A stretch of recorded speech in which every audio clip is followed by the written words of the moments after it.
নমস্কার বন্ধুরা, আমি রেশমি নিউ লাইফ মোটিভেশন চ্যানেলে আপনাদের সকলকে স্বাগত জানাচ্ছি।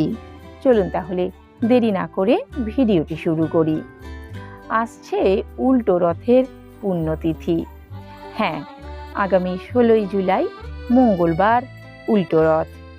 এই দিনে রথে চড়ে মাসির বাড়ি থেকে মন্দিরে ফিরবেন জগন্নাথ দেব, বলরাম ও দেবী সুভদ্রা। এই শুভ দিনে তুলসী পাতা দিয়ে একটি ছোট্ট কাজ করুন।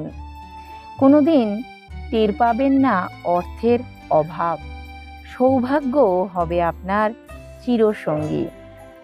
সোজা রথযাত্রার মতো উল্টো রথযাত্রাতেও একাধিক রীতিনীতি এবং আচার আচরণ আছে।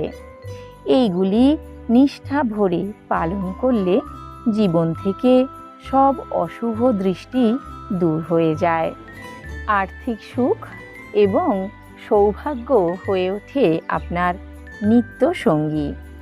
উল্টো রথযাত্রার পুণ্যতিথিতে ভোরে উঠে স্নান করুন এবং স্নানের জলে মিশিয়ে নেবেন সামান্য কালো তিল।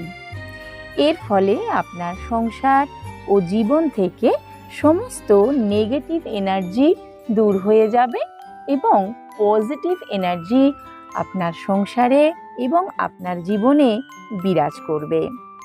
উল্টো রথযাত্রার দিন শুদ্ধ বসনে নিষ্ঠা ভরে জগন্নাথ দেব, বলরাম ও দেবী সুভদ্রার পুজো করুন। এই পুজোতে নিবেদন করুন তুলসী পাতা। পুজো সমাপ্ত হবার পরে তুলসী পাতাগুলির মধ্যে থেকে একটি নিয়ে আপনার টাকার ব্যাগে বা আলমারির লকারে, যেখানে আপনি টাকা রাখেন, সেইখানে রেখে দিন। আর্থিক সৌভাগ্য ও সমৃদ্ধি আপনার চিরসঙ্গী হয়ে থাকবে। কোনো দিন টের পাবেন না অর্থের অভাব।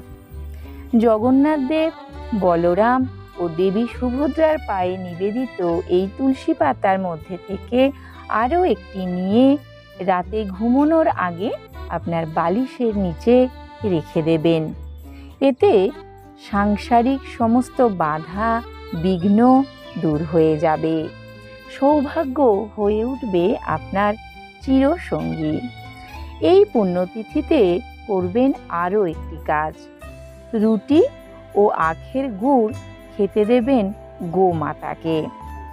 অর্থ সুখ, সমৃদ্ধি, সাংসারিক শান্তি ও সংসারের শ্রীবৃদ্ধি ঘটবে। বন্ধুরা, ভিডিওটি কেমন লাগলো কমেন্টে অবশ্যই জানাবেন। ভালো লাগলে একটি লাইক অবশ্যই দিয়ে দেবেন। আর কমেন্ট বক্সে জগন্নাথ, বলরাম ও সুভদ্রার জয় লিখতে ভুলবেন না। ভিডিওটি আপনার পরিচিতদের মধ্যে শেয়ার করে দেবেন, যাতে তারাও এই ভিডিওটির মাধ্যমে উপকৃত হতে পারেন। সবশেষে অনুরোধ রইল চ্যানেলটি সাবস্ক্রাইব করে নেবার, যাতে আমি যখনই এই ধরনের ভিডিওগুলি আপলোড করব সবার আগে আপনার কাছে পৌঁছয়। ভিডিওটি সম্পূর্ণ দেখার জন্য অনেক ধন্যবাদ। কাল আবার দেখা হচ্ছে নতুন একটি ভিডিও নিয়ে। সঙ্গে থাকবেন।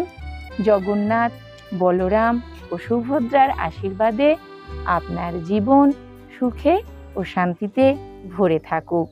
নমস্কার।